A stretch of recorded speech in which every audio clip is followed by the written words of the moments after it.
On the way to Morocco, the pilot told us to look out the window, and there was the Rock of Gibraltar. It was really neat to see. After I arrived in Morocco, the taxi dropped me off outside the walls of the Medina, and I followed the picture directions to make it to my riad. It was so overwhelming with all the sights and sounds. I just wanted to stop and take it all in. However, I didn't have a lot of time as I was meeting a guide to take me on a tour of Marrakech. He took me through all the souks, and I got to sample a lot of the different food and meet different craftspeople at work. We got to see where the fire is that heats the water for the hammam, and where they also cook the tangia. And we headed to the textile and dyeing district, and I bought a really overpriced scarf. Next, we went to a carpet shop, and I got to try my hand at weaving the carpet, and then they showed me a bunch of carpets to buy. And I probably shouldn't have, but I bought a carpet right on my first day.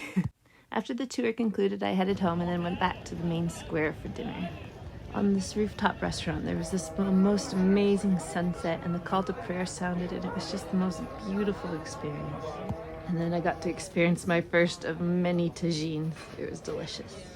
The main square really comes alive at night, and it was so fun to be out. We just have nothing like this that compares in Canada, so I love experiencing the nightlife in other countries.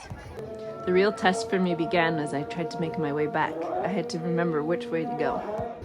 Luckily, my sense of direction didn't fail me, and I made it safely back to my riad. I know it looks a little bit sketchy to walk down some of these alleys, but it felt pretty safe to me. There was always families and people about. And once I got safe and sound back in my riad, I felt like I had successfully navigated my first day in Morocco.